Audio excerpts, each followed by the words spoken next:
बिस्मिल्लाहिर्रहमानिर्रहीम। अस्सलाम वालेकुम नाज़रीन, आप देख रहे हैं प्रोग्राम सिटी एट 10। मैं हूं आपकी मेज़बान अना यूसुफ। वो जोश वो जज्बा आपको फ़ील हो रहा होगा कि मेरी आवाज़ में नहीं है, पता नहीं क्यों नहीं है। शायद कुछ हकीकत ऐसी हो गई कि हालात ऐसे फेस करना पड़ गया। बादशाह अपने दुख दर्द सुनाना शुरू हो गई हैं मेरे से बोलने में, पहले ही मैं दिल बर्दाश्ता थी। सो खैर चलें, कोई बात नहीं। सारी दुनिया के साथ साथ चीज़ें चलती हैं, हार के साथ जीत भी होती है। हम आगे चल के ज़रूर डिस्कस करेंगे, लेकिन जी पहले बढ़ना है आज की टॉप स्टोरीज की तरफ। खबरें हमारे पास क्या हैं? पाकिस्तान क्रिकेट टीम की शिकस्त पर शायकीन क्रिकेट मायूस, एशिया कप सुपर 4 मरहला। ज़बरदस्त खबर यह है कि metro bus orange line metro train का सफ़र मुफ्त होगा। माजूर अफराद, बुजुर्गों और तलबा के लिए भी बड़ा रिलीफ। लेस्को बिजली चोरी रोकने में नाकाम, बड़ी तादाद में बिजली चोरों के खिलाफ कार्रवाई। और जना अस्पताल आए शहरी का धोखाधड़ी से गुर्दा निकालने का मामला।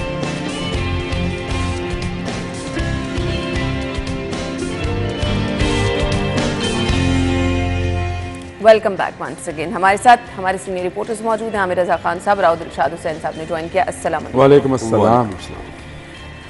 अच्छा, मैं क्या बोलूं, आमिर भाई आपसे आगाज कर लेती। मैच के ऊपर सारा दिन तो बोलते रहे। मैंने इसलिए कहा मैं क्या अभी तक मेरा गला जो है खराब है मैच की वजह से। और कल तो मैं देख रहा था चौके और छक्के पे भी बड़ा बोल रहे थे। नहीं, चौके और छक्के पे क्या बोलना था, इन छक्कों पे बोलना चाहिए जो कल खेल रहे थे और जिस तरह से वो खेल रहे थे। और क्यों इतनी बैड परफॉर्मेंस थी, मुझे समझ नहीं आई। क्या प्रेशर बहुत ज्यादा ले ले?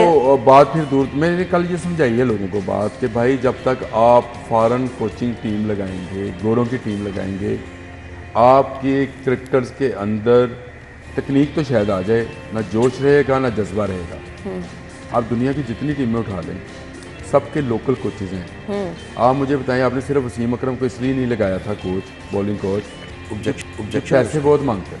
नहीं, उस पर ऑब्जेक्शन भी है। कोई ऑब्जेक्शन नहीं। लाहौर हाईकोर्ट का एक फैसला है जिस पे इसको कोई इनको जो इंतजामी खत्म होता हो है चुका है वो फैसला, जैसे कि यूम की अदालत का फैसला था वो ख़त्म हो चुका है। उसने और पाकिस्तान क्रिकेट बोर्ड भी इंडिया के खिलाफ अच्छा खेलने नहीं देते। और कल बाबर आजम ने तो मेरी बात पे मोहर सब्त कर दी। उसने कहा जी जितनी बॉलिंग हुई है प्लानिंग के तहत की गई है। ख़त्म कर दी बात उसने। तो प्लानिंग किसने करनी थी? आपके हेड कोच ने, बॉलिंग कोच ने, टीम मैनेजमेंट। उसने टीम मैनेजमेंट नहीं करनी थी ना। तो वो कौन लोग थे? सारे फॉरनर है। उनका क्या इंटरेस्ट है? उनका वो कॉपी पेंसिल उठाएंगे, घर चले जाएंगे। उनका कोई इंटरेस्ट नहीं है कि पाकिस्तान जीतता है, इंडिया के खिलाफ हारता है। उन्होंने आगे IPL में अपने कोचिंग पक्के करने हैं। बिल्कुल डॉलर्स में उनको पेमेंट जहाँ से भी मिल रही है, IPL से भी मिलेगी। उनका ना कोई इंटरेस्ट है। तो अब इंडिया की टीम देख लें, कौन है उनका कोच? राहुल द्रविड़, उनका अपना बंदा। उनका चेयरमैन कौन है? एक सेकंड में, राहुल द्रविड़ ने जब क्रिकेट छोड़ी तो उसको अंडर 19 का कोच लगाया गया, इंडियन अंडर 19 टीम का। उनका चेयरमैन कौन है? एक साबिक क्रिकेटर। और उनका पिछला चेयरमैन कौन था? एक साबिक क्रिकेटर। उनका मैनेजर कौन है? भाई, हमने अगर ये सिलेक्शन हमने बाय चॉइस किया ना, तो गलती तो हमारी अपनी है। सारे हमारे साबिक क्रिकेटर जो हैं वो अल्लाह ना करे फौत हो चुके हैं कि आपको बाहर से कोचेस लाने पड़ रहे हैं। यही तो कह रही हूँ ना कि हमने आपने एक ऐसे बंदे को मैनेजर बनाया जिसका नाम मेरा ख्याल इसने भी कभी नहीं सुना है। और उसके अब मैं कल इंस्टा खोला उसका ना, मैंने कहा चलो देखो तो सही ये बंदा है कौन। तो प्लेयर्स के साथ अपनी और अपने बच्चों की तस्वीरें, उनके लिए ये हीरो हैं उनके लिए। और अगर मैनेजर एक बड़ा क्रिकेटर है, कोच है आपका यहाँ का बड़ा क्रिकेटर है, तो उनके लिए ये क्रिकेटर कुछ चीज़ नहीं है। जुवेद मियादाद के सामने मुझे बताएं आपका कौन सा बैट्समैन बोल सकता है कि बैटिंग ऐसे नहीं ऐसे करेंगे? क्योंकि ये कोच रिलैक्स करते हैं आपके बच्चों को। हार गए, उन्होंने कहा come on boy have a drink, that's it. उनके लिए तो ये एक प्रोफेशन है। किसकी चॉइस पे ये लगे हैं? मुझे सिर्फ ये बता देना किसकी चॉइस पे ये लगे? पाकिस्तान क्रिकेट बोर्ड की गलत पॉलिसी। देखें होता क्या है, ये तो मुझसे ज़्यादा ये तो क्रिकेट खेलते भी हैं, हमने तो सारी ज़िंदगी कवरेज। जो आपके मैनेजर आते हैं ना, वो एक मैनेजर रिपोर्ट देते हैं, उसमें बताते हैं कि इस दिन में फलां रात में फलां प्लेयर जो था, कौन कहाँ था, वो कमरे से बाहर था, कौन किसके पास, कमरे से बाहर था, कहाँ था, क्या खाया क्या पिया। मैनेजर का काम ही होता वो पूरा रिपोर्ट। ये जो मैनेजर अपने बच्चों की भी तस्वीरें बनवा रहा है प्लेयर्स के साथ, ये देगा ये रिपोर्ट? है कौन वैसे बाय द वे? यार कोई यूनाइटेड, इस्लामाबाद यूनाइटेड का कोई मैनेजर था, उसको उठा के लगा किसी सिफारिश पे लगा। आपने इंस्टा देखा? जब आपने सिफारिश लगानी है अडॉप्ट करते हैं कि right man for the right job, तो मेरा ख्याल है बहुत सारे मसाइल हल होंगे। यहाँ पे मसला ये है कि कुछ लोग हैं जो तज्जियाकार भी बड़े ज़बरदस्त हैं, जो क्रिकेट को भी बड़ा समझते हैं, कोई हर फन मौला, यानी jack of all trade but master of none. ये फिक्रा हमारे लोगों पे बिल्कुल परफेक्ट बैठता है। उसकी वजह यह है कि साबिक क्रिकेटर्स की बात की, इतनी बड़ी खेप, इतने बड़े नाम, 10,000 रन किए हैं यूनुस खान ने, और कहाँ पर है वो? उसके तजर्बात से क्या उसको किसी नेशनल टीम की, कोई नेशनल क्रिकेट एकेडमी में क्या उसका कोई शेयर है? उसको इतना आपने 18 साल उसने क्रिकेट खेली है, 18 साल क्रिकेट खेलने वाला बंदा, जो 10,000 रन उसने टेस्ट 18 साल इंटरनेशनल क्रिकेट खेली है, इंटरनेशनल क्रिकेट खेली है। सिर्फ क्रिकेट नहीं, वो तो आप भी रहो, सब खेलते हैं। और आप नहीं मतलब इंटरनेशनल क्रिकेट का नाम लेना ताकि पता चले कि भाई वो दुनिया भर में खेला हुआ है। अच्छा, उनसे उनका क्या अचार डलवाना है? उनको क्या म्यूजियम में रखना है आपने? आपके पास फास्ट बॉलिंग में दुनिया वकार यूनुस है भाई, बहुत बड़ी टीम थी ऑस्ट्रेलिया की, ऑस्ट्रेलिया की बहुत बड़ी टीम थी, पे दर पे वो उन्होंने हर टीम को शिकस्त दी, वर्ल्ड कप भी उन्होंने कंसेक्टिवली जीते, और एक ही प्लेयर से खौफजदा थे, वो था शुएब अख्तर। वो आज तज़िये करता फिरता अपने यूट्यूब चैनल पे, वो इंस्टा पे अपना सौदा बेचारा बेचने की कोशिश करता है, वो इंडियन चैनल्स पे बैठा होता है। भाई उसका काम उससे करवाएं, क्या उस तज़िये करना उसका काम है? सही, उससे आपने फायदा, कोई यंग कितने कैंप्स हैं विकेट कीपर्स को ट्रेनिंग देने के लिए अवेलेबल होते थे। आज हम किस तरफ जा रहे हैं? अब टीम अगर 4 मैच खेलेगी, 4 में से अगर 228 रन, वैसे मैं एक बात मैं कर दूं, अनायुस में एक बात कर दूं कि मुझे लगता है कि पाकिस्तान की अब तक की बदतरीन शिकस्त है भारत के खिलाफ, नो डाउट। भारत के खिलाफ, श्रीलंका के खिलाफ हमने इससे भी ज्यादा 234 रन नहीं, वो तो हम 45 में भी आउट हो गए थे वेस्ट इंडीज, 234 रन पे। अब मुझे अगले मैचेस के हवाले से कुछ प्रेडिक्शन चाहिए। कल के मैचेस में आपको क्या लगा, नकाइस क्या थे, बैड परफॉर्मेंस क्यों हुई, प्रेशर ज्यादा? ये पैनल पे बैठे भी कल गुफ्तगू हो रही थी कि एक फैसला जो कि आपको बैटिंग करनी चाहिए थी, फिर आपको पता भी है डकवर्थ लुइस जो है वो अगर वो लगना ही लगना है आपको, जब यकीन हो तो ऐसे में आपने सबसे पहली बात तो ये है कि वो आपने जो फैसला किया कि टॉस जीत, वो 265 की टीम नहीं है, वो एक अच्छी टीम है, उसको आपने फिर भी वो 265 तक स्कोर ले गए, जो कि मैं समझता हूँ कि फाइटिंग स्कोर था पहले के लिए ग्राउंड में, लेकिन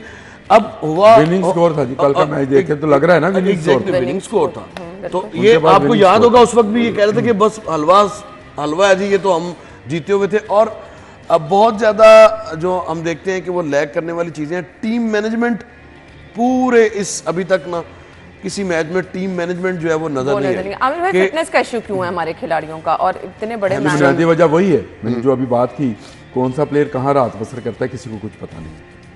वो कहते हैं जी लोकल नहीं कोच होना चाहिए, हमें यूनुस खान, सही बात नाम लिया इन्होंने, और जब मिसबा को आपने सिलेक्शन कमेटी में बना दिया, मिसबा जैसा बैट आपने कभी पैदा भी किया था, जवेद में देखिए उसको 36 साल की उम्र में उसका कैरियर शुरू होता है। आपके इजाज अहमद, सलीम मलिक क्या बैट्समैन नहीं है? क्या वो दुनिया भर में, यानी शेन वान, मैंने अदालत का वो, मैं उस वक्त मौजूद था कैंट में, एक अदालत लगी थी जिसमें शेन वान ने सलीम मलिक के खिलाफ जब गवाही दी तो सलीम मलिक ने सिर्फ एक बात की थी, उन्होंने कहा शेन वान से पूछे इसने कभी मुझे जिंदगी में आउट किया है? दुनिया का बेस्ट बॉलर, अंदाजा लगा। और हमने क्या किया? और हम सलीम मलिक के साथ क्या कर रहे हैं? पाकिस्तान का कामयाब तरीन कप्तान सलीम मलिक, हम उसके साथ क्या कर रहे हैं जी? हम बाहर से कोचेज लाते हैं, शायद इसमें किक बैक्स हैं, डॉलर्स में इनको पेमेंट्स करते हैं, ये अपनी कॉपी पेंसिल उठाते हैं, मुस्कुराते हैं। सबसे पहले जब तक आप ये ड्रामा बंद नहीं करते ना, वो श्रीलंका के साहर पर अपनी बेगमात के साथ वो धूप सेक रहे हैं, शुगर मिलों के लोग जब तक चेयरमैन पीसीबी लगते रहेंगे ना ख्वाहिशात पे, और हमारी सियासी लीडरशिप जो है वो हर मामले में माशाल्लाह से पिछले 3 साल हर मामले में सियासी लीडरशिप ने हर मामले में मायूस किया। गंगोली को आपने खेलते हुए देखा, मैंने भी देखा, और चेयरमैन था बीसीसीआई का, पिछले 3 साल उसने चलाया है, और सारी एसोसिएशंस में क्रिकेटर्स हैं। अब रॉजर बिन्नी है, क्योंकि वो नीचे से वो जो सिस्टम है उसके साथ चलते हैं। उनकी तमाम क्रिकेट एसोसिएशंस जो हैं वहां पर क्रिकेटर्स राज कर रहे हैं, या क्रिकेट से वाबस्ता हम लोग किसी को मौका नहीं दे रहे, हम अपनी चीजें खुद ब खुद खराब यहाँ पे साफी लगा दिया जाता है, कोई सैफुर मान का भाई लगा दिया जाता है, मतलब कि कुछ तमाशा बना दिया यार आपने मुल्क को। तो फिर आपको चीनी शर्म वाला नहीं आती लगाएंगे तो फैसले यही करते हाल है। हुए? हाँ, बिल्कुल। और ऐसे होते कबूल करने वालों को भी शर्म आनी चाहिए कि आपका जो काम है वो करें, शुगर मिलें चलाएं, आप क्रिकेट बोर्ड को चलाने आगे, खैर, अब और ये गुस्सा तो आपकी बनता ही ख्वाहिशात ही है, खत्म जो नहीं कल होती। के हालात है, राहुल मतलब साहब का भी गुस्सा बनता है। मुझे आयशा ब्रेक का कह रही हूँ, ब्रेक के बाद आपको ज्वाइन करते हैं।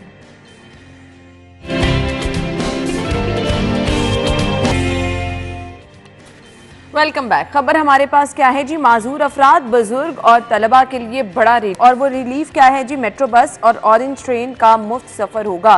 राव साहब, कैसे ये रिलीफ इन तक पहुंचेगा, कब पहुंचेगा और ये फैसला क्यों किया गया है? देखिए, इसमें दो अच्छी खबरें। एक तो मुफ्त सफ़र जो कि बुज़ुर्ग और मजदूर शहरियों के लिए, और इसमें तलबा को शामिल किए, बड़ा अच्छा इकदाम है। जबकि मज़दूरों की जो कम अज़ कम उजरत थी, जिस पर हम भी क्रिटिसाइज़ करते रहे कि ये कब अमली जामा इसको पहनाया जाएगा, चूँकि बजट में तो अनाउंसमेंट कर दी गई थी, लेकिन बहरहाल देर आयत दुरुस्त आयत, ये अब 32,000 रुपये आपको कम अज़ कम जो है उजरत देनी पड़ेगी तमाम जो फैक्ट्रीज है। अब इसकी जो अगर इसको एग्जीक्यूशन इसकी जो है उसके हवाले से सरकारी इदारों का किरदार जो है वो बढ़ेगा, ख़ासतौर पर लेबर डिपार्टमेंट का, जिसने तमाम जो फैक्ट्रीज की जो चेकिंग करनी होती है, सोशल सिक्योरिटी डिपार्टमेंट इसीलिए ही है, इंडस्ट्रीज, ये 3 डिपार्टमेंट्स हैं। पॉसिबल है कि आप तमाम फैक्ट्रीज में विजिट करें? बिल्कुल पॉसिबल है। और फैक्ट्रियाँ यहीं पे हैं, फैक्ट्रियाँ क्या चांद पर थोड़ी हैं, या इंडिया में थोड़ी हैं, अमृतसर में थोड़ी हैं, यहीं पे है। ये डिपार्टमेंट्स इधर ही हैं।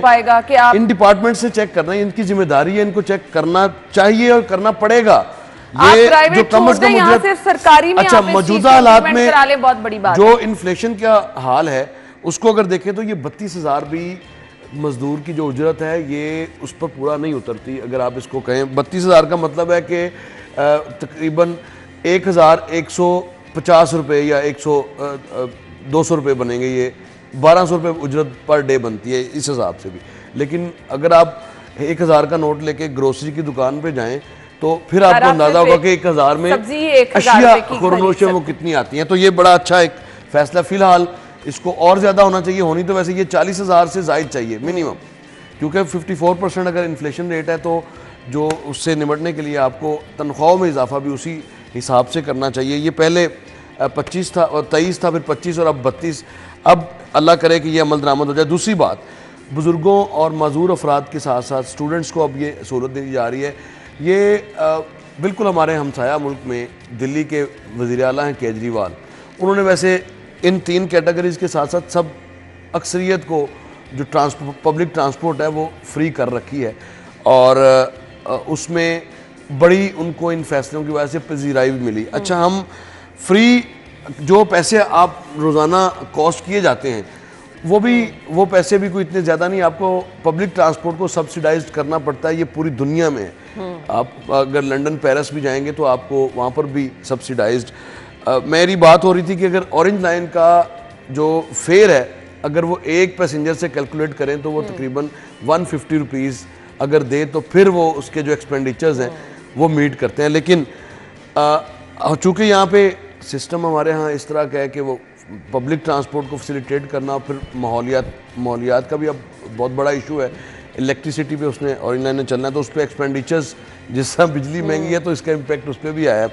तो ये बिल्कुल एक अच्छा फ़ैसला है, देर आयत दुरुस्त आयत वाली बात है, और इसको कंटिन्यू रखना चाहिए। ना सिर्फ निगरान गवर्नमेंट अगर डिसीजन करे तो आने वाली जो हुकूमतें हैं वो इसको ये ना हो कि इस पर कट लगाएं, इसको चलना चाहिए। ये बहुत बड़ी सहूलत है। पहले 62 साल की एक शर्त थी जो स्पीडो बसेस में फ्री सफ़र कर सकते थे, अब मेरा ख्याल है कि बुज़ुर्ग शहरियों के लिए जो वो पाबंदी भी जो है वो अच्छा इक़दाम है। इस पर अगर इम्प्लीमेंट हो जाए, आमिर भाई। मुझे पहली बात तो ये क्योंकि मुझे इत्तेफाक रहा है जी अमेरिका जाने का, बरतानिया, France, Belgium, Germany, Holland, Europe के बेशतर ममालिक मैंने देखे हैं और कहीं पे कोई सब्सिडी नहीं है। सच्ची बात है, सारे सब्सिडी है, सारे मुझे लंदन पेरिस में सब्सिडी है। मैं आपको बताता हूँ, ये मैंने क्वेश्चन रेज किया था जब ऑरेंज लाइन की बात हो रही थी। यहाँ पे आपसे गलत बयानी को कर गया, वहाँ पे ना स्टूडेंट के लिए ख्वाजा अहमद हसन थे। मैंने ये सवाल किया था, करके तो उसका मैंने ये सवाल किया था कि ये बाहर के मुल्कों के पोर्ट पे इसको, उन्होंने कहा जी बाहर का पेट्रोल भाई, मेरा बड़ा भाई लंदन ट्रांसपोर्ट में होता है। अच्छा, इत्तेफाक की बात है ना, मेरा बड़ा भाई अली रज़ा जो है वो लंदन ट्रांसपोर्ट कंपनी में होता है, इसलिए मुझे ख्वाजा हसन से बेहतर पता है, और मैं लंदन बहुत दफ़ा गया हूँ। अब कोई आके झूठ बोल जाए तो बोल जाए, उसमें कोई नहीं है।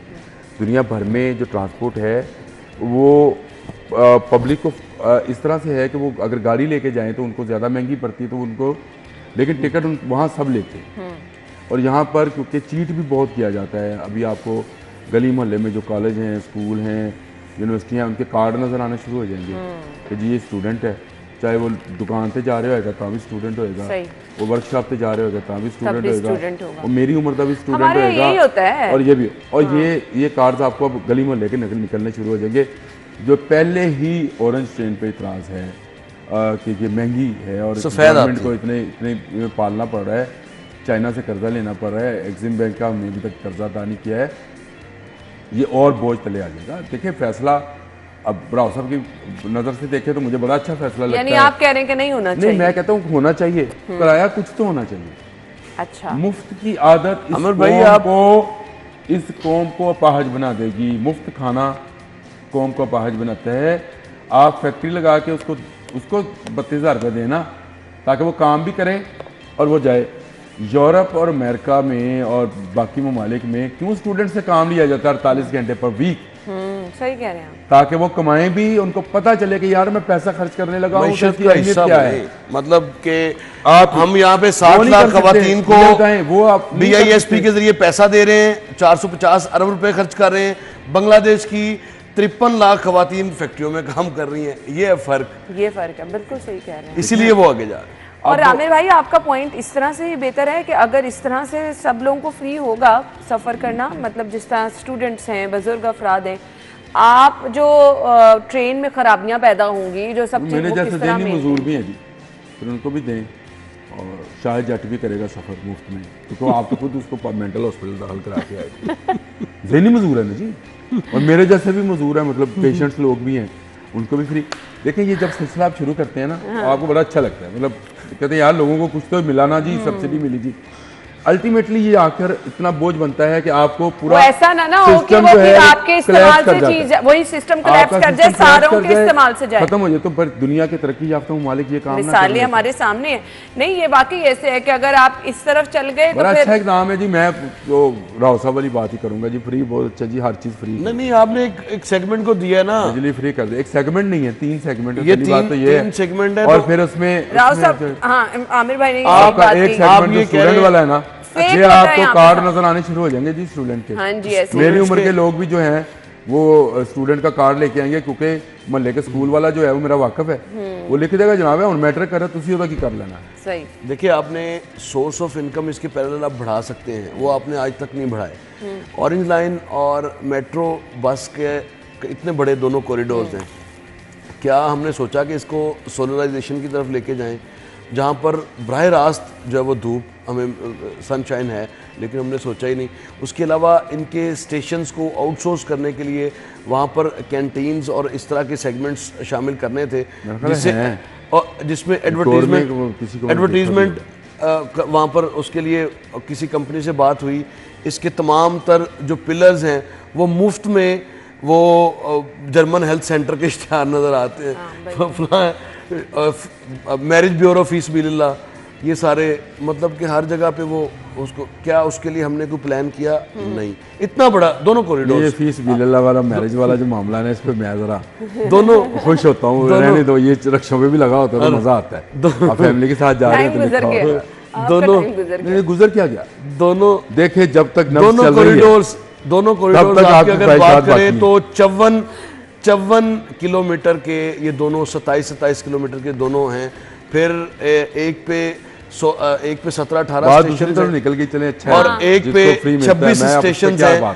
26 स्टेशन को आउटसोर्स करने के लिए अगर आप एडवर्टाइजमेंट कंपनी से, मल्टीनेशनल कंपनी से बात करें तो ये जो पैसा आप रिलीफ देंगे इन 3 सेगमेंट को, वो उससे ज्यादा आप जनरेट कर सकते हैं। लेकिन बेहतर है कि चाहे आप 10 रुपए, 15 रुपए, 20 रुपए, लेकिन हमारे यहाँ कुछ तो रखें, मतलब ये ना करें कि बिल्कुल फ्री कर दे, उससे लोग नजायज फायदा एग्जैक्टली इसको मॉडिफाई किया जा सकता है, कोई हर्ज नहीं है इसमें, कोई हर्ज नहीं है। लेकिन आप इसके मुतबादिल जो आमदन है वो इतनी ज्यादा आमदन हो सकती है अगर थोड़ी सी अगर अब आज 32,000 वाले में मैंने मास ट्रांजिट अथॉरिटी अगर कुछ मेरा हाथ थोड़ा सा अगर मास ट्रांजिट को छड़ दे, वो खुदा का खौफ कर ले, थोड़ा सा कमरों से बाहर निकले, टाई सूट उतार दे, तो मल्टीनेशनल कंपनी से बात हो सकती है। निकालने दे। 32,000 रुपए वाला जो मामला है ये सिर्फ सरकारी मुलाजिम को मिलेगा, तो आप कह रही थी कि नहीं मिलेगा, उनको मिलेगा, प्राइवेट में नहीं मिलेगा। आपके लेबर डिपार्टमेंट में, आपके लेबर डिपार्टमेंट में इतनी ताकत नहीं है तो वो बड़े बड़े फैक्ट्रीज और बड़े बड़े दफातर और बड़े बड़े जगहों पे जाए, नहीं जा सकते, और वहाँ पे इंस्पेक्टर जो है आपके अकाउंट चेक करे कि आपके पास इतने मुलाजम हैं, तो जो छोटे मुलाजम हैं उनको आप 32,000 रुपए दे रहे हैं। माड़ा साहब का लेबर डिपार्टमेंट है, कौन इंस्पेक्टर को अंदर आने देगा? और फिर पैसा भी है, वो बाहर से ले जाते हैं। मुझे हमारे ऑफिस के ही एक दोस्त बता रहे थे कि मेरे दोस्त का रेस्टोरेंट है, ये 32,000 अनाउंस हुआ है ना, तो लेबर इंस्पेक्टर आता है, कहता दे, नहीं तो मैं तेरे खिलाफ रिपोर्ट देने लगा, तो 32,000 रुपए नहीं दे रहे अपनी, और वहाँ पे बात खत्म हो जाती है, तो वहाँ बात खत्म होती है, पैसे लेते चले जाते हैं। ये 32,000 रुपए सिर्फ सरकारी मुलाजमीन के लिए अनाउंस हुआ है। मैं समझता हूँ प्राइवेट मुलाजमत में आप इसी इंडस्ट्री स्टेट के अंदर जहाँ पे हम काम कर रहे हैं, यहाँ पे जरा एक राउंड लगाएं, पूछे किसी को 32,000 रुपये मिल रहा है? नहीं जी, इस पे इम्प्लीमेंट कराना मुश्किल है, क्योंकि यहाँ पे जेबें भरने की आदत है लोगों को। ब्रेक के बाद वापस आएंगे, stay with us. Welcome back. अगली खबर भी कुछ हम उसी से रिलेट करेंगे जो हम पिछली खबर कर रहे थे, और हम कह रहे थे कि जी जब तक जेबें भरने वाला सिस्टम रहेगा कुछ सही नहीं हो पाएगा। बिजली चोरों के खिलाफ कार्रवाई तो हुई है, लेकिन सवाल ये है कि क्या वो बड़े बिजली चोर जो कि बड़ी बड़ी फैक्ट्रियों में, बड़ी बड़ी मिल्स में बिजली चोरी कर रहे हैं, उन तक कोई पहुंच पाएगा? आमिर भाई नहीं पहुंच पाएगा जी। लखोडैर के इलाके में जाए ना, जरा फैक्ट्रीज हैं, बंद बार चले जाए। बिल्कुल, पाकिस्तान मुस्लिम लीग के बड़े बड़े अहम लोग हैं जो इसमें मुलव्वस हैं, उसमें छोड़ दे। आप मुस्कुराएं या राव साहब अपनी नजरें झुकाएं, मुझे इसकी परवाह नहीं है। नाम ले देते हैं, अगर आप कहते हैं तो MNA MPs हैं। बिजली चोरी होती है, फर्नेसेस चलती हैं, ये छोटे छोटे।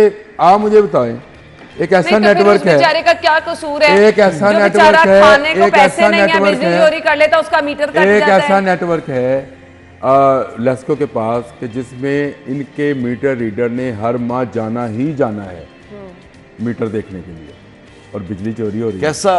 और जरा सी सख्ती आई है, 391 की है जी, और 60 करोड़ रुपए की हमने रिकवरी कर लिया है। अरबों रुपए का मामला है ये। 1200 अरब की बिजली चोरी है, 1200 अरब की, 550 अरब की मुफ्त बिजली दे रहे हैं आप, 550 अरब की। आप 1200 अरब रुपया जो है वो हमारी जेबों से निकाल रहे हैं। लोड शेडिंग का सामना भी हम कर रहे हैं, जो बिल पे करते हैं। और मैं राव साहब आपको मजे की, मैं कल बिल लेके आया था, आपने कहा बिल लेके आए आप लोग मेरे साथ थे। पिछले 2 माह से मेरे मीटर को डिफेक्टिव डाल के वो 417 यूनिट डाली जा रहा है। इस दफा जब डाले तो मैंने कहा मैंने तो मीटर चलाया ही नहीं, 2 मीटर है मेरा, तो दूसरा मीटर चल रहा था। तो फिर मैंने दिखाया तो उन्होंने कहा जी वो DFS ऊपर लिखा, किसी को पता है यहाँ पे DFS लिखा होता है जी डिफेक्टिव मीटर के ऊपर, और उसमें आप उसमें जो मर्जी है वो बिल डाल दें, जितना मर्जी डाल, बल्कि FIR जा रहा है। अब मुझे बताएं, एक आम आदमी जो मेरे जैसा है और कम पढ़ा लिखा है, उसको क्या पता कि आपको उसको किस तरीके से लूट रहे हैं।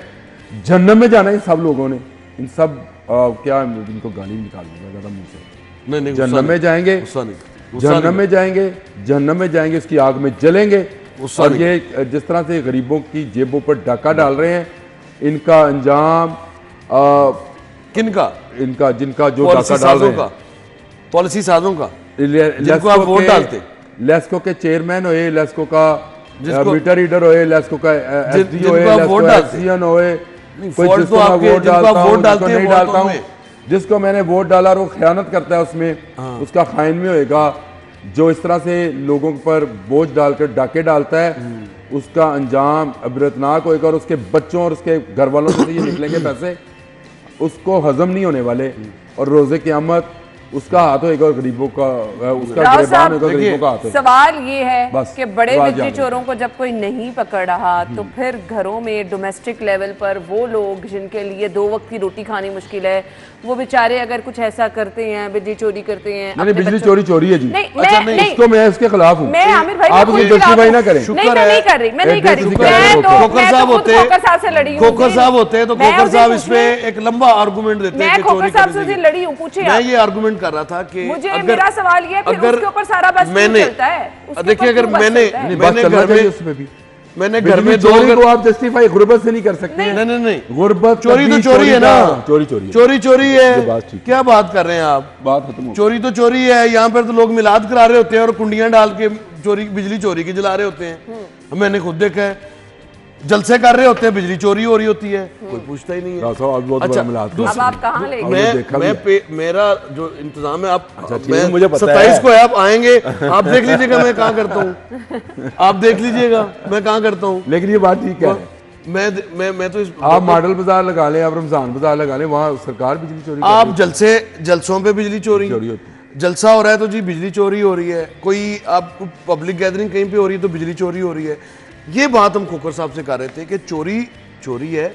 आप जो बात है, जो बात करने वाली वो ये है कि आप 300 यूनिट तक के जो लोग हैं, जो जिनकी तादाद 68% है मुल्क में, जो कि खतरा गुर्बत से भी नीचे हैं और बड़ी मुश्किल से अपना गुजारा कर रहे हैं, 300 यूनिट वाले, उनके साथ तो कम से कम सिला रहमी का करें ना। अब जिनके 2000 यूनिट चलते हैं, जाहिर है वो साहिब हैसियत है, वो बिल दे भी सकता है। लेकिन ये क्या आर्गुमेंट हुआ कि मेरे घर में 2 AC चल रहे हों और मैं बिजली करूं चोरी, और मैं साथ में ये आर्गुमेंट भी दूं कि जी बिजली चोरी करनी चाहिए, बिजली चोरी गरीब आदमी, अगर मैं 2 AC चला रहा हूं तो मैं गरीब आदमी किस बात का उनकी हुआ? करो जिनकी फैक्ट्रियां भाई, जिनकी जो सही बिजली चोरी तो वो इसके कर बाद रहे हैं। इसके बाद आप पहले जाए वहाँ से ना, बात शुरू डोमेस्टिक की की है। बात हुई ना, उसके बाद आप इंडस्ट्रियल की तरफ चले जाएं। अच्छा, इंडस्ट्रियल में अब एक नया ट्रेंड आजकल चल रहा है, जो मैंने भी ऑब्जर्व किया कि बहुत सारे जो लोगों की फैक्ट्रीज हैं, उनके मीटर्स जो हैं वो उनके नाम पे नहीं हैं, उनके मीटर्स मुलाजमीन के नाम पे हैं या उन अजीज़ो अकारब के नाम पे हैं जो जिनको शायद पता भी नहीं होता कि उनके नाम पे ये मीटर चले हैं। उसकी वजह क्या है कि बिजली चोरी, नहीं, बिजली चोरी करनी है। जब बिजली चोरी करेंगे, लेट्स सपोज मैं बाअसर शख्सियत हूँ तो मेरी फैक्ट्री में बिजली चोरी पकड़ेगी, लेकिन जो मेरा मीटर चल रहा है वो मीटर चल रहा है अल्लाह दित्ते के नाम पे, तो FIR अल्लाह दित्ता के नाम पे होगी। उसका ढूंढा जाएगा वो कहाँ है अल्लाह दित्ता। उसका जो बेनिफिशियरी हूँ मैं हूँ। तो सबसे पहले हाउस इन ऑर्डर करने की जरूरत है। आपके पास बेहतरीन एक मैकेनिज्म है कि आपके जो बिल डिस्ट्रीब्यूटर और मीटर रीडर लाइनमैन, ये 3 ऐसी आपके पास लोग हैं जिनको हर घर के लोड का बखूबी इल्म है, जिनके पास तमाम तर चीज़ें सॉफ्टवेयर में भी मौजूद हैं, तमाम तर लोगों का डेटा भी मौजूद है। फिर बिल के ऊपर अगर आपने कभी देखा हो तो पूरे साल की तफसीलात आपको साथ में नज़र आती है। तो ये तो बड़ा कोई रॉकेट साइंस नहीं है बिजली चोरी को रोकना। एक माह का बिल का फर्क देख ले तो आपको पता चल जाता है। लेकिन यहाँ पर बत्ती चौक से लेके शादरा और ये मजाफाती इलाके जहाँ पर इंडस्ट्रियल 65 लाख रुपए की तनख्वाह तो बंद करें, और ये करें बंद, 65 लाख रुपया वो फिर वो मैं जा रहा है और कह रहे हैं हम कमाते हैं, फिर हम शर्म दिलाने की बात करेंगे, फिर हम तैनात करने वालों को, तैनात होने वालों को, तैनात कराने वालों को शर्म आनी चाहिए कि मुल्क के क्या हालात हैं और हम क्या कर रहे हैं। 68 लाख रुपए एक लेस्को चीफ की सैलरी है, क्या मतलब क्या चांद से बिजली लाके दे रहे हैं या मुंह से बिजली पैदा करते हैं? लोग परेशान क्या कौन लोग हैं ये? इनकी क्या कंट्रीब्यूशन है बिजली के सिस्टम में? बिजली चोरी इन्होंने रोक ली या इन्होंने कोई ऐसा मुल्क के लिए कोई ऐसा आला इजाद कर लिया कि फ्री बिजली पैदा कर ली है या लोगों को सहूलत दे दी है? क्या बिजली चोरी बंद करा दी है? ऐसा तो कोई काम नहीं किया, लेकिन 68 लाख रुपए जा रहे हैं और पर्क्स एंड प्रिविलेजेस अलग हैं। आप यहाँ MD सुईगैस की तनख्वाह देख लें, इतनी है। आप किस किस की तनख्वाहें बंद कराएंगे? आप किस किस की तनख्वाहों को कहेंगे कि तनख्वाह बंद ना करें? एक बात करें, 32,000 रुपए तनख्वाह लेने वाला अगर बिजली पेट्रोल हर चीज उसको खरीदनी पड़ती है तो 32 लाख वाले को भी खरीदनी चाहिए। लेकिन यहाँ पर उल्टी गंगा बहती है। यहाँ पर 68 लाख तनख्वाह वाले को 32 लाख वाले को सरकारी घर भी 32,000 वाले को सब कुछ खरीदना मिले पड़ता हैं, है। ये हमारे मुल्क का ये जो फर्क है ना, इस फर्क को जब तक आप खत्म नहीं करते, मुल्क का आगे बढ़ना मुमकिन नहीं है। इस फर्क को आपको खत्म करना मुल्क है। आगे बढ़कर एक जैसा ट्रीट करें सभी को। मुल्क आगे लैंड बढ़कर क्रूजर पे जज भी खरीदे जो मोअज़्ज़ज़ जज का जो लबादा ओढ़े बैठा है वो भी खरीद कर इस्तेमाल करे। बिजली पानी गैस उसको भी बिल देना पड़े यूटिलिटी का, क्योंकि वो तनख्वाह नहीं लेता सर्व करने की। बिल्कुल। आर्मी चीफ बरतानिया का जो यहाँ पर चीफ था, सर्विसेज चीफ था सब कॉन्टिनेंट में, जब वापस गया तो रिटायरमेंट के बाद उसने एक लेटर लिखा कि मेरा पेंशन में गुजारा नहीं होता, मुझे कोई पर्क्स एंड प्रिविलेजेस एक्स्ट्रा दी जाए। नहीं दी गई। उन्हें कहा गया कि आपकी सर्विसेज के अगेंस्ट आपको सरकार तनख्वाह देती रही है। तो यहाँ पर जो हमने अंग्रेज बिठा रखे हैं, काले अंग्रेज जो यहाँ पर बैठे हैं मुख्तलिफ सीटों पे, काले अंग्रेजों को पता नहीं कब शर्म आएगी, कब इनको खून निचोड़ने की। बहुत बहुत शुक्रिया। आप थोड़ा सा गुस्सा हम ब्रेक में कर लेते हैं। आमिर भाई आपका भी बहुत शुक्रिया। हेडलाइंस के बाद आते हैं।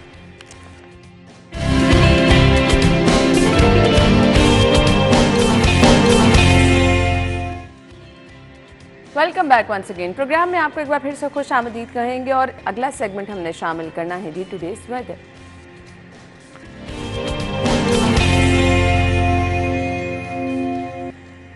ऑल्दो गर्मी बहुत है लेकिन कुछ मौसम तब्दील हो रहा है। वो कहते हैं ना रुत बदल रही है और आपको फीलिंग्स आना शुरू हो जाती हैं। सो अभी मौसम नहीं तब्दील हुआ क्योंकि मुझे खुद बहुत गर्मी लगती है, लेकिन कुछ फीलिंग्स ऐसे आ रही हैं कि तब्दीली की तरफ मौसम जा रहा है। सो प्रेडिक्शन क्या है, महकमा मौसमियात का क्या कहना है, अभी गर्मी है, तब्दीली कब देखी जाएगी मौसम में, ये हम जान लेते हैं। जी कोमल हमें ज्वाइन कर रही हैं। जी कोमल। बिल्कुल अन्ना, लाहौर शहर के मौसम के हवाले से बात की जाए तो मौसम बहुत ही गर्म और खुश्क है। महकमा मौसमियात की जानिब से आइंदा 24 घंटों के दौरान मौसम में कोई ख़ास तब्दीली के बारे में भी पेशगोई नहीं की जा रही और आज शहरी जो है वो काफ़ी परेशान भी नज़र आ रहे हैं। जब मौसम इस तरह का गर्म और खुश्क हो तो आप अगर कुछ करना चाहते भी हैं तो भी आपको सुस्ती सी महसूस होती है, और क्योंकि मौसम के आपकी सेहत पर बहुत से असरात होते हैं। अगर अब मौसम खुशगवार हो तो आप ऑटोमेटिकली आपका दिल करता है कि आप सब काम जो है वो भाग दौड़ के साथ करें, लेकिन जब मौसम इस तरह का गर्म हो, गर्मी वाला हो, पसीने से शराबूर हो रहे हो और तो फिर आपका बिल्कुल भी दिल नहीं करता कि आप कोई भी काम करें। तो इसलिए जो है वो शहरियों के चेहरे भी थोड़े से मुरझाए हुए हैं, वहीं हमारे पौधे भी जो हैं वो भी हवाएं नहीं चल रही, इस वजह से जो है वो थोड़े से मुरझाए हुए नज़र आ रहे हैं। लाहौर की जो खूबसूरती है वो अपनी पहचान आज खोती थोड़ी सी महसूस हो रही है। वहीं हम बात करें लाहौर में दर्जा हरारत के हवाले से तो मौजूदा टेम्परेचर जो है वो 33 डिग्री सेंटीग्रेड रिकॉर्ड किया जा रहा है। आइंदा 24 घंटों के दौरान ज़्यादा से ज़्यादा जो है वो टेम्परेचर 37 तक जाएगा, यानी कि आज भी गर्मी का सामना जो है वो शहरियों को करना है। और वहीं फ़िज़ाई आलूदगी के हवाले से बात करें तो AQI की मजमूई शरह जो है वो 127 के साथ लाहौर मौजूदा तरीन शहरों की फहरिस्त में दूसरे नंबर पर देखा जा रहा है। जी ठीक है, थैंक यू सो मच नाज़रीन। हम ब्रेक के बाद आपको ज्वाइन करेंगे।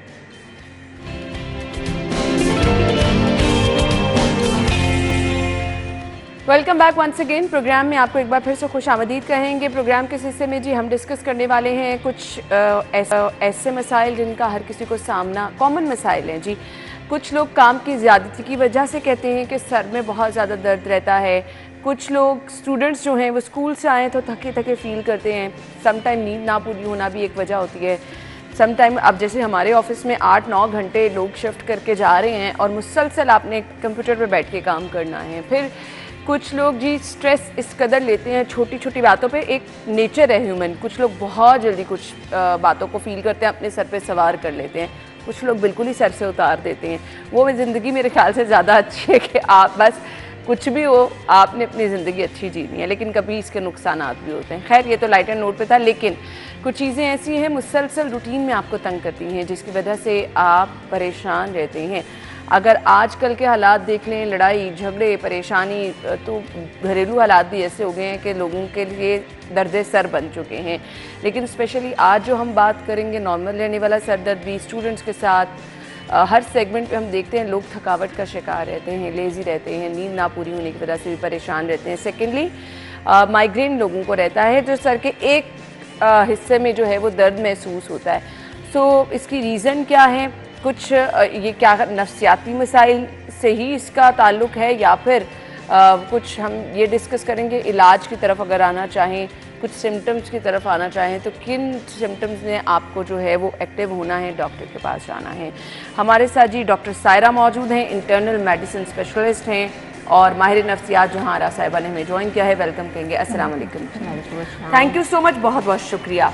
मुसलसल सर दर्द रहना, वो चाहे स्टूडेंट्स हैं उनको भी फेस करना पड़ा है, वो चाहे कोई अब हमारे ऑफिस में लोग हैं यहाँ से काम करके जाते हैं, थकावट का शिकार हो जाते हैं, उनको भी, घरेलू ख़वातीन को भी ये प्रॉब्लम है।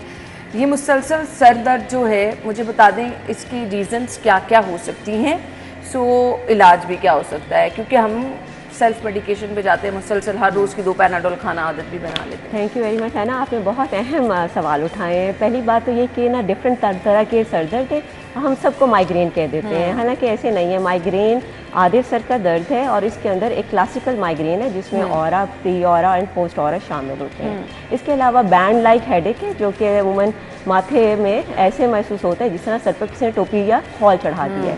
फिर क्लस्टर हेडेक्स है जिसमें आंखों में पानी आना, आंखों की सुर्खी होना, ये तमाम चीज़ें शामिल हैं। फिर हिप्निक हेडेक्स हैं जो कि सिर्फ रात के वक्त आती हैं और एक ख़ास टाइम पे आती हैं और फिर गायब हो जाती हैं, जिसे अमूमन नफ्सियाती अमराज की तरफ कर दिया जाता है और हिप्निक हेडेक्स को डायग्नोज नहीं किया जाता। इसके अलावा स्ट्रेस इंड्यूस्ड है, जिसने आपने कहा, जिसमें मसल के साथ एसोसिएटेड है, स्ट्रेस के साथ एसोसिएटेड है, आइज़ के साथ एसोसिएटेड है। अगर आई साइट वीक हो रही है तो उसमें भी हेडेक्स होती हैं। ENT के प्रॉब्लम्स के साथ हेडेक एसोसिएटेड हैं।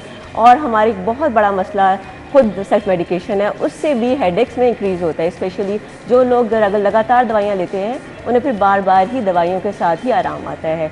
इसके अलावा हेडेक्स की और भी वजूहात हैं जिसमें थायराइड डिजीज़, ट्यूमर्स, कैंसर। और भी चंद दिन पहले मेरे पास एक खातून आई और उन्होंने कहा कि हेडेक है। मैंने उनसे जब हिस्ट्री ली कि 70% हमारा डायग्नोसिस हिस्ट्री से लीड करता है, तो उन्होंने कहा कि 20 साल पहले मुझे ब्रेस्ट कैंसर हुआ था लेकिन वो ट्रीट हो गया और उसकी अब कोई अलामत नहीं है। लेकिन जब हमने उनको कहा कि फ़र्दर टेस्टिंग होगी तो उसमें दोबारा ब्रेस्ट कैंसर ही आया। तो अक्सर हेडेक जो है वो ट्यूमर्स की वजह से और कैंसर की वजह से होता है। हमारे डाइट पैटर्न्स इसमें बहुत इंपॉर्टेंट रोल प्ले कर रहे हैं। हमारी डाइट उस तरह नहीं है जिस तरह की होनी चाहिए। एक्सरसाइज का लैक होना इसकी अहम वजह है। फिर इन्फेक्शंस, डेंगू जैसा हमने एक पहले प्रोग्राम भी किया आपके साथ, है ना, थैंक यू सो मच। आप हमेशा अवेयरनेस के लिए आगे आते हैं और इस तरह के अहम प्रोग्राम करते हैं। तो डेंगू में भी सर दर्द एक अहम फीचर है। मलेरिया में तो सीजन भी है जी हाँ। और फिर एक दफ़ा दोबारा से डेंगू के बहुत से मरीज़ आ रहे हैं और हेडेक और तमाम जिस्म में दर्द और टांगों में दर्द और स्पेशली आंखों के पीछे दर्द, ये भी उसकी तरफ लेके जाता है। फिर मलेरिया, एंटेरिक फीवर, इन्फेक्शंस बहुत सी ऐसी हैं, हेपेटाइटिस, HIV, जो कि सर दर्द के साथ प्रेजेंट करते हैं। क्या टाइम फ्रेम देना चाहेंगी आपके? इतना टाइम अगर आपके सर से दर्द नहीं जा रहा तो आपको प्रॉपर डायग्नोस की तरफ जाना है, आपको अपने टेस्टिंग करानी है, किसी स्पेशलिस्ट के पास जाना है, टाइम फ्रेम क्या होगा? इस तरह है कि हम इसको फर्दर डिवाइड करते हैं। एक एक्यूट हेडेक्स हैं और एक क्रॉनिक हेडेक्स हैं। अगर किसी भी शख्स को 1 महीने में 15 दिन से ज़्यादा ये हेडेक रहती है तो उसका मतलब है वो क्रॉनिक हेडेक की तरफ जा रहा है, उसको फ़ौरन अपना इलाज की तरफ जाना चाहिए। सेकंड, अगर आपकी हेडेक दोबारा आ रही है और बार बार आपके काम को डिस्टर्ब कर रही है, इसका मतलब है कि इग्नोर करने वाली चीज़ नहीं है, आपने फ़ौरन मुस्तनद मुआलिज से इसका इलाज कराना है। सही। माहिर नफ्सियात हमारे साथ मौजूद हैं जहारा साहिबा। जहारा साहिबा, कुछ चीज़ें ऐसी होती हैं कि आपको इर्द गिर्द की टेंशन की वजह से सर दर्द शुरू हो जाती है ना। अब हमारे गिर्द माहौल ऐसा बन चुका है, यहाँ पे वर्क प्लेस पे काम का स्ट्रेस भी होता है। सो घर में कुछ रिश्तों का, आपको घर की रिस्पॉन्सिबिलिटी का, कुछ पेरेंट्स जिन्होंने तमाम चीज़ें देखनी है वो भी स्ट्रेस आपके लिए बहुत ज़्यादा हो जाता है कि घर में आपने सब चीज़ों को संभालना कैसे है। अब हम किस तरह से समझें कि ये टेंशन की वजह से हो रहा है, ये नींद ना पूरी होने की वजह से हो रहा है? कुछ सिम्टम्स आप बताना चाहेंगे? अगर ये कुछ हो तो उसके पीछे ये वजह हो सकती है।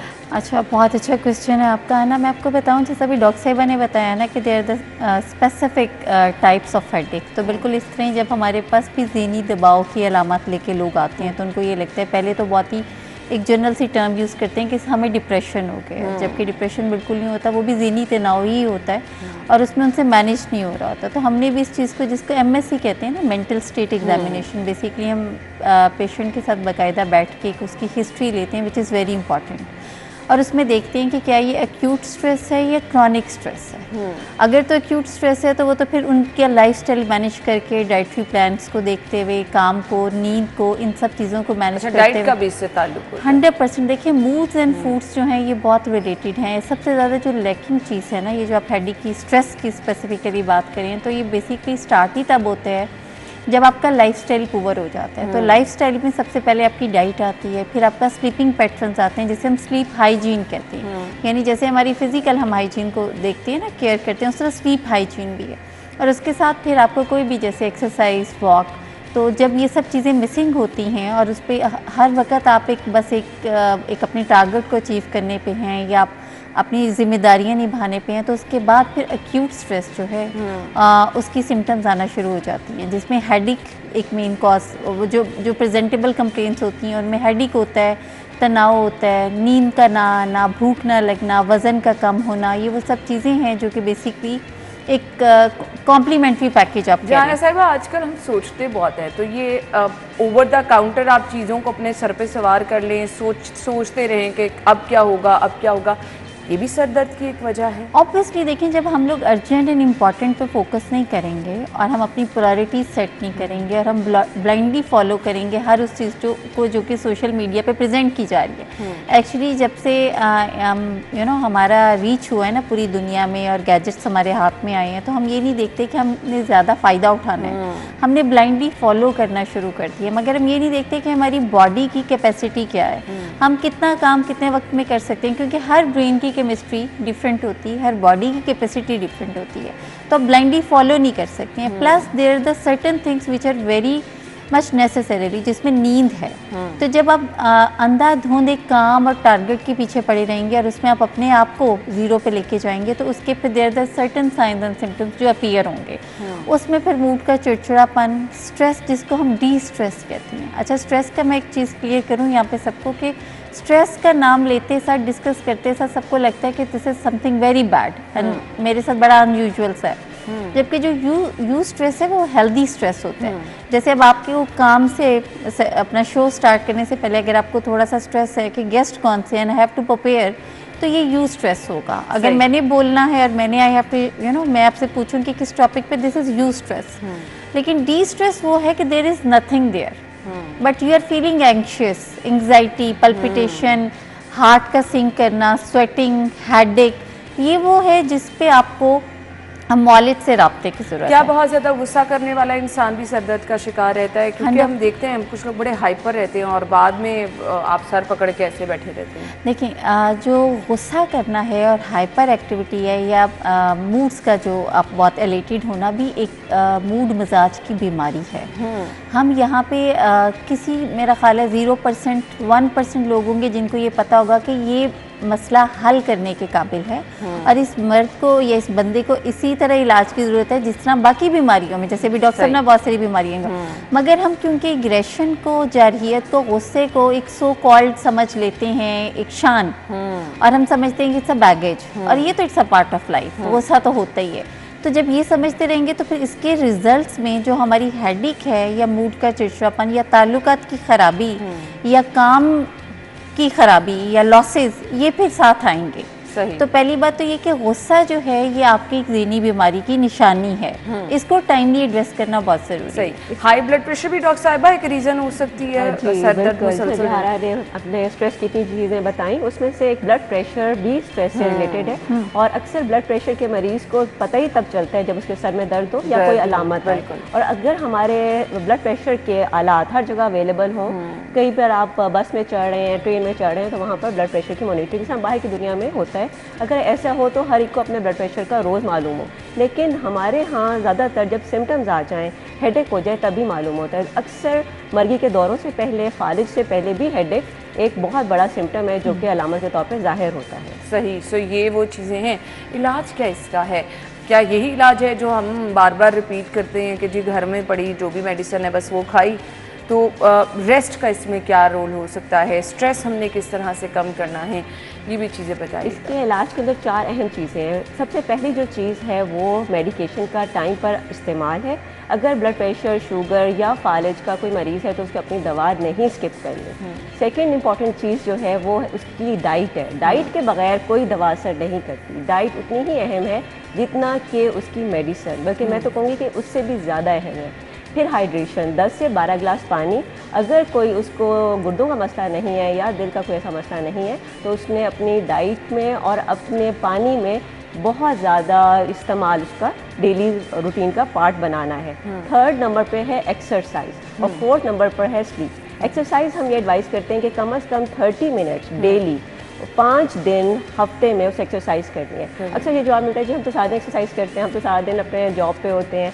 ये एक्सरसाइज नहीं है। एक्सरसाइज मीन्स कि आपने पूरी तवज्जो से एक्सरसाइज पर टाइम लगाना है, क्योंकि उस वक्त आपके दिमाग में हार्मोन्स प्रोड्यूस होते हैं जिसे हम एड्रोफोनियम्स कहते हैं, जो आपको रिलैक्स करते हैं और आपके सर दर्द को बेहतर करते हैं। डॉक्टर साहब ये जेनेटिक भी हो सकती है? कुछ लोग कहते हैं अच्छा अम्मा को रहता था, अब्बा को रहता था, मेरे में भी कन्वर्ट हो गया। जी हम बहुत से हेडेक्स जो हैं, जैसे हमने मुख्तलिफ उनकी कैटेगरीज बताई, अब हम सब हेडेक को कह देते हैं माइग्रेन है, हालांकि ऐसे नहीं है।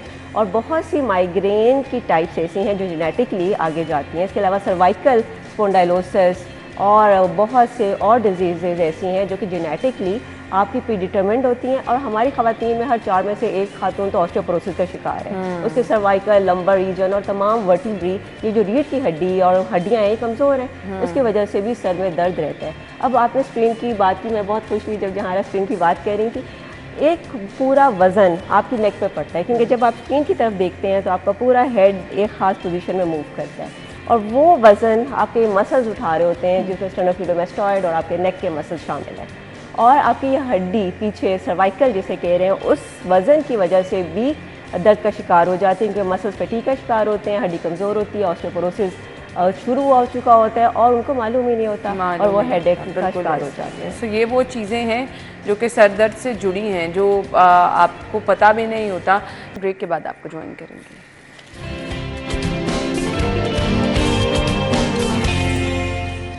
Welcome back. तो हम हौसला शिकनी करें जी सर दर्द की, सेल्फ मेडिकेशन की। सो हमारे रवैये सम टाइम जो हैं हमें पता भी नहीं होता, वो हमारी सर दर्द की बहुत बड़ी वजह होती है। कौन कौन से रवैये ऐसे हैं जिनको हमने ख़त्म करना है और अपनी सर दर्द को भी ख़त्म करना है? देखिए, सबसे पहले तो ये कि हमें अपनी पूरी की रूटीन को एक दिन पहले सेट करने की ज़रूरत है। एट 11th हर अगर हम बहुत सारे कामों के एक लिस्ट लेके बैठेंगे तो फिर ऑब्वियसली उसमें सर दर्द की शिकायत आएगी। दूसरा, नींद हमें 8 घंटे कम अज़ कम सोना है। दूसरा, वॉक, जैसे भी डॉक्टर साहब ने बात की कि ये नहीं होता कि मैं सारा दिन काम करती हूँ तो वॉक और एक्सरसाइज हो जाती है। We have to give proper message to our brain कि मैं बाहर वॉक के लिए जा रही हूँ। हम जिम को बहुत ज़्यादा नहीं कहते, वॉक को ज़्यादा प्रेफर करते हैं, क्योंकि देयर आर सर्टेन हार्मोन्स जिसमें एंडोर्फिन इज़ वेरी इंपॉर्टेंट, जिसको प्लेयर हार्मोन भी कहा जाता है, और वो एड्रेनालिन को ख़त्म करता है जो कि स्ट्रेस कॉज कर रहे होते हैं। और स्ट्रेस ही मेन रीज़न होता है सर दर्द की और सारी फिज़िकल हेल्थ इशूज़ की, मेंटल हेल्थ इशूज़ की। तो एक तो ये कि हमारे ये रवैये जो कि वाइटल हैं। अब विशियस बिहेवियर्स वो हैं हमारे जिस पे कम स्क्रीन टाइम आपका बेसिक आप पूरा चेक करेंगे, बस जो हमारा अर्जेंट इंपॉर्टेंट चीज़ें हैं वो हम चेक करें। लेकिन अगर हर वक्त आप मोबाइल या स्क्रीन या कंप्यूटर पे बैठेंगे तो वो आपका मसल्स के इश्यूज आएंगे और उसके साथ ही हेडेक आएगी। दूसरा, अगर आप खाना नहीं खा रहे हैं और आप अनहेल्दी डाइट प्लान कर रहे हैं तो उससे भी आपकी हेडेक वापस आएगी। तीसरा, रिलेशनशिप, आप अपने रिलेशनशिप को इम्पोर्टेंस दें, टाइम दें। कम्युनिकेशन स्किल्स, जहाँ पे बातचीत नहीं होती ना, पैसिव एग्रेसिव सिचुएशन होती हैं, वहाँ पे सर दर्द मामूल बन जाती है। तो ये वो रवैये हैं जो कि सर दर्द की वजह भी बन सकते हैं और सर दर्द ख़त्म करने की वजह भी बन सकते हैं। इन पे आपने गौर करना है। डॉक्टर साहबा, माइग्रेन मुझे बता दें कि उसकी स्पेसिफिक कुछ निशानियाँ कि ये सर दर्द से डिफरेंट इस तरह से हो सकती है और आपको डॉक्टर के पास फौरी जाना है? जी हाँ, माइग्रेन का हमेशा इलाज मुस्तनिद मौलिज से कराएं और उस हॉस्पिटल में कराएं जहाँ तमाम फैसिलिटीज़ अवेलेबल हों, जहाँ पर इसका डायग्नोसिस हो सके। क्योंकि मैं फारूक हॉस्पिटल में होती हूँ और फारूक हॉस्पिटल में हमारे पास तमाम तशख़ीस के तमाम आलात मौजूद हैं। माइग्रेन ख़तरनाक इसलिए है क्योंकि टाइम के साथ साथ इसमें मुख्तलिफ तरह की पेचीदगियाँ पैदा हो जाती हैं, जिसके अंदर नज़र का कम होना और इवन ब्लाइंडनेस तक बात चली जाती है। और बहुत से माइग्रेन के पेशेंट बाद में फालिज की तरफ भी चले जाते हैं। It is a very high risk for having stroke और उससे उनकी तमाम क्वालिटी ऑफ लाइफ डिस्टर्ब हो जाती है। माइग्रेन के अंदर हमारे पास 3 स्टेजेस हैं, जिसमें से हम प्री ऑरा, ऑरा और पोस्ट ऑरा कहते हैं। प्री ऑरा में मालूम हो जाता है मरीज़ को कि मुझे माइग्रेन होने लगी है, हालांकि अभी शुरू नहीं हुई। या तो उसकी दिल की धड़कन तेज़ हो जाती है, आंखों के आगे कोई फ्लैशिंग लाइट्स आ जाती हैं, या अंधेरा आता है और उसको चक्कर आने लग जाते हैं। जैसे ही उसको दर्द शुरू होता है, उसका अटैक इतना शदीद होता है कि अपना नॉर्मल रूटीन का काम नहीं कर सकता। और उसके बाद पोस्ट ऑरा है, उसमें इस कदर वीकनेस होती है कि वो दोबारा से अपनी रूटीन को ज्वाइन करने में मुश्किल फील करता है। और अक्सर लोगों को 48 आवर्स तक ये पोस्ट ऑरा रहता है। इसमें वो अगर अपनी पूरी कोशिश भी करें तो वो अपनी रूटीन को नहीं कर सकते। इसकी प्रिवेंशन ज़्यादा इंपॉर्टेंट है, क्योंकि अगर सर में दर्द हो जाता है तो फिर तो दवा खानी है, लेकिन ऐसी दवा भी मौजूद है जो कि इनके अटैक्स को प्रिवेंट करती है। आहिस्ता आहिस्ता दौरानिया अटैक्स का बढ़ता जाता है, मतलब कि वक्फा उसमें बहुत ज़्यादा हो जाता है और जो माइग्रेन की इंटेंसिटी है वो कम हो जाती है।